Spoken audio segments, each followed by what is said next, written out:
मित्रांनो, एक वाक्य आहे जे ऐकायला खूप फिल्मी वाटतं. जगात कोण आणि चार चौघं कोण, तू नसलास तरी मी तुझीच आहे, तुझ्या मृतदेहाशी लग्न लावून मी तुझीच राहीन. हे शब्द ऐकल्यावर तुम्हाला वाटेल की हा एखाद्या चित्रपटाचा सीन आहे, पण दुर्दैवाने हे वास्तव आहे. ही आपल्याच महाराष्ट्रातील नांदेडमध्ये घडलेली एक अशीच सत्य घटना आहे जिने माणुसकीला काळीमा फासली आहे. ही गोष्ट आहे सक्षम आणि आचलची. सक्षम हा एक 20 वर्षांचा तरुण, ज्याचा कोणताही गुन्हा नव्हता.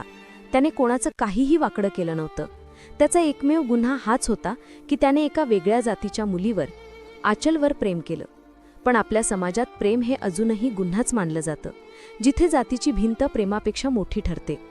सुरुवातीला समाजाकडून आणि घरच्यांकडून फक्त धमक्या आल्या की त्याच्याशी बोलू नकोस, तो आपल्या जातीचा नाही.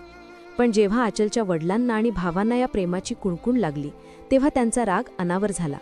तो राग इतका भयानक होता की त्यांनी पोटच्या मुलीच्या सुखाचा विचार न करता तिच्या प्रेमालाच संपवण्याचा निर्णय घेतला. त्यांनी सक्षमला एकटा गाठलं, त्याला इतकं अमानुषपणे मारलं की तो अर्धमेला झाला. आणि एवढ्यावरच त्यांचं समाधान झालं नाही, तर त्याच्या छातीत गोळी झाडून त्याची हत्या करण्यात आली. विचार करा, त्या मुलाचा काय दोष होता? फक्त प्रेम करणे हा गुन्हा आहे का?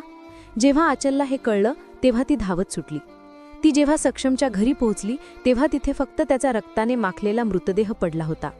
त्या निर्जीव देहाला बघून तिने हंबरडा फोडला आणि तिथेच शपथ घेतली की समाज काहीही म्हणो, घरचे काहीही म्हणोत, मी त्याचीच बायको म्हणून जगणार.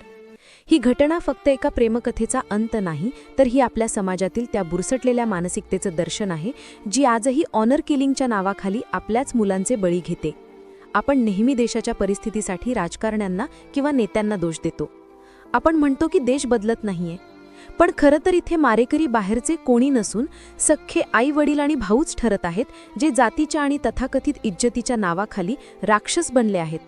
जोपर्यंत आपण ही जातीची जळमटं मनातून काढून टाकत नाही, तोपर्यंत आणखी कितीतरी सक्षम आणि आचल असेच बळी जात राहतील.